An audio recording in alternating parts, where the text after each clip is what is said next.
Battle for an Axis. One of the Republic's largest shipyards is under attack from Admiral Trench's separatist forces. Jedi Generals Mace Windu and Anakin Skywalker lead a two-pronged assault on the ground and in the air. But after weeks of heated battle and mounting losses, the Republic's grip on an Axis begins to slip away.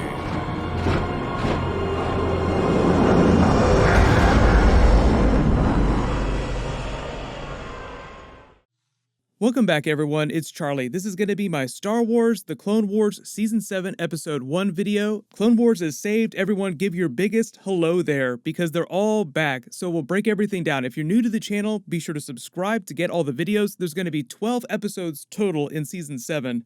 We'll do top 10 WTF and Easter eggs as we go along. Obviously, spoiler warning if you have not seen the episode yet.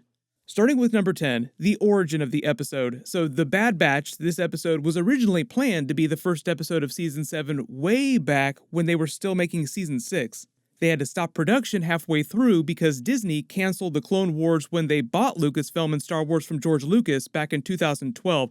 The reason why Disney canceled Clone Wars was because of their contract with Cartoon Network. Cartoon Network is owned by Warner Brothers, and Disney wanted a Star Wars animated series on the Disney Channel, or Disney XD. That's where Star Wars Rebels came from. But as you can see from the animation quality on this episode, the quality of the Clone Wars animation was vastly superior to Star Wars Rebels, so obviously fans got really pissed off when that happened. They aired the entire unfinished arc of Bad Batch episodes from Season 7 at Star Wars Celebration in 2015. They even uploaded the episodes to StarWars.com, but since then the links have broken, so I guess they took the episodes down because they finished them for Disney+. But number 9 WTF, all the Revenge of the Sith Easter eggs. So as you probably saw during the Clone Wars Season 7 trailer, there are a lot of big Easter eggs from Star Wars Episode 3, Revenge of the Sith, in terms of where these new episodes take place in the timeline. There are only about 3 years between Episode 2, Attack of the Clones, and Episode 3, Revenge of the Sith, so the Clone Wars series takes place in this really small window of years, so of course there's going to be some overlap.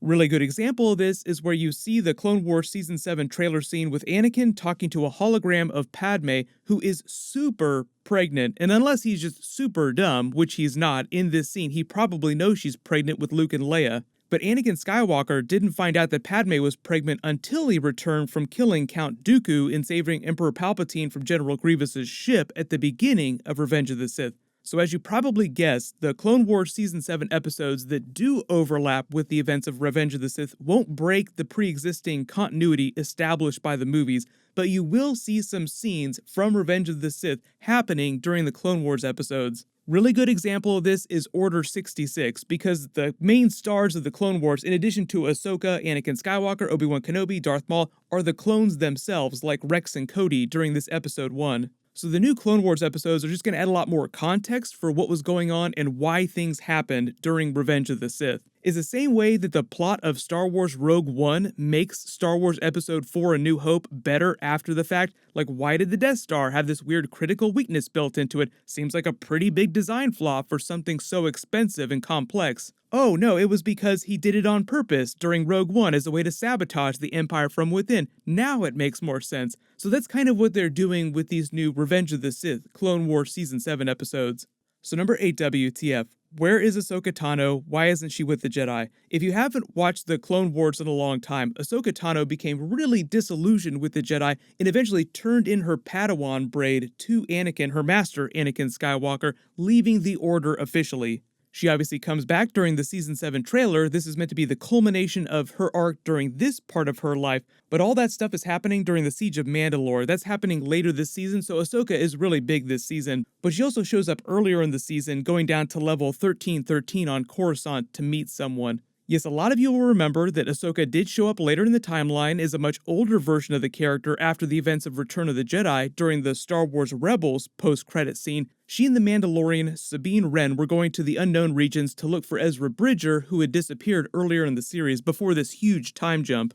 That's the last we heard from Ahsoka Tano until Star Wars Episode 9, Rise of Skywalker. There was a big controversy in the fandom when the movies were released because she showed up at the end of that movie when Rey was fighting Emperor Palpatine and she started to hear all the voices of a bunch of dead Jedi telling her to rally. Ahsoka Tano's voice could be heard speaking to Rey, but everyone assumed that meant that Ahsoka had died at some point because it was all dead Jedi that were speaking to her from beyond the grave. After the movie came out, Dave Filoni posted this to his Instagram, claiming that reports of Ahsoka's death were premature, implying that she's still alive during the events of the new trilogy. She'd be around Han Solo's age, somewhere in her 70s, so she'd still be pretty old, but not that old. But that also tangentially means that she's alive during the events of the Mandalorian episodes, so a lot of people are feeling that there's a strong chance that a live-action version of Ahsoka will show up at some point on The Mandalorian.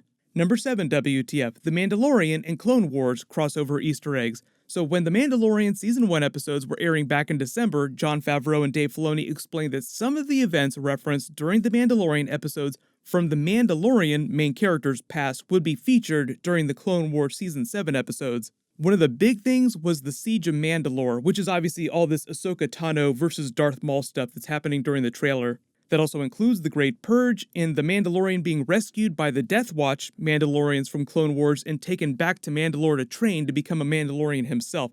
So while the Clone Wars is happening during this part of the timeline, the Mandalorian character Din Djarin is around 8 to 10 years old. Moff Gideon, who we also met during The Mandalorian, also reveals that he has the Darksaber, which is probably the bigger point of interest, and he was on Mandalore during that period of the Clone Wars. So if we see any of those Easter eggs when we get to those episodes, I'll start pointing them out. But there are 12 episodes total in Season 7, so it'll run for 12 weeks. Number 6, the Battle of Anaxis in the Republic base. So Episode 1 picks up during the middle of this Battle of Anaxis during the Clone Wars. The planet itself, though, was obliterated by a quote-unquote unknown cataclysmic disaster after the events of the Clone Wars. Right now it's just an asteroid belt. So early theory, thinking about Revenge of the Sith moments, if we start to see them testing the super laser on the first Death Star this season, that might be the cause of the unknown disaster that just completely obliterates this part of space. What other quote-unquote unknown cataclysmic disasters could make a planet look like an asteroid belt just like Alderaan? It just seems like there are a lot of familiar things that are showing up during these episodes. Dave Filoni was pretty tight with the details on how Revenge of the Sith crossover episodes would work, but at the end of Revenge of the Sith, the first Death Star was well into its construction, so early versions of the super laser technology would have been in testing for a long time before this. You remember that we actually saw them finishing construction on the Death Star during Rogue One. Number 5, Admiral Trench, the main villain of this new arc. So the last we saw of Admiral Trench, he had been thought dead after a group of Jedi and Republic forces took down his flagship. That was back during Season 2 of the Clone Wars, I think, but then he resurfaced with a lot of cybernetic replacement parts, keeping him alive, Darth Vader style. So there's a lot of Darth Vader Easter eggs happening during this first arc with Anakin Skywalker versus Admiral Trench. But based on the early Season 7 trailer footage, early prediction, it seems like Anakin Skywalker eventually winds up killing him in sort of a continuation down the path of his journey to the dark side, becoming Darth Vader. Like, this moment here seems like it's happening before he kills Count Dooku during Revenge of the Sith, and that's just the next step on the path. And you look at the way he's holding his lightsaber, the way he ignites it, the way they frame this shot is meant to foreshadow this shot of him igniting his lightsaber to kill all the Jedi younglings after he's been anointed Darth Vader by Emperor Palpatine.